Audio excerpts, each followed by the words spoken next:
এবার ইরানে হামলা করেছে ইসরায়েল। শুক্রবার 13 জুন স্থানীয় সময় ভোর 4টার দিকে দেশটির রাজধানী তেহরানে ক্ষেপণাস্ত্র ও ড্রোন হামলা চালিয়েছে ইসরায়েল। এই ঘটনায় সৌদি আরব নিন্দা প্রকাশ করে এবং যুক্তরাষ্ট্রও তাদের প্রতিক্রিয়া জানায়।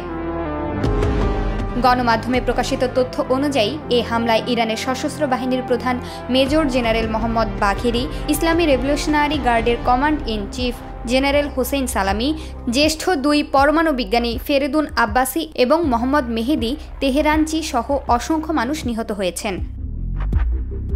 এদিকে সকালে ইসরায়েল ইরানে হামলা চালানোর পর এবার ইসরায়েলে 100টিরও বেশি ড্রোন হামলা চালিয়েছে ইরান।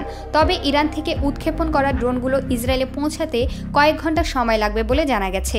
তবে ইসরায়েলের প্রতিরক্ষা মন্ত্রণালয় জানায়, রাষ্ট্র এবং এর বেসামরিক জনগণের বিরুদ্ধে ক্ষেপণাস্ত্র ও ড্রোন হামলার আশঙ্কায় সতর্ক অবস্থানে রয়েছে ইসরায়েল। আল জাজিরার তথ্য অনুযায়ী তেহরানের উত্তর পূর্বাঞ্চলে বিস্ফোরণের শব্দ শোনা যায়। এদিকে ইরানের সংবাদ মাধ্যমগুলোর দাবি, তেহরান জুড়ে 6 থেকে 9টি বিস্ফোরণের শব্দ শোনা গেছে। এই হামলার পর ইসরায়েলে বিশেষ জরুরি অবস্থা জারি করা হয়েছে।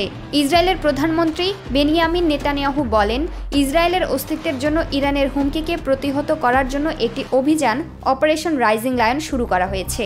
আমাদের মিশন শেষ হওয়ার আগ পর্যন্ত যতদিন প্রয়োজন এ অভিযান চলবে।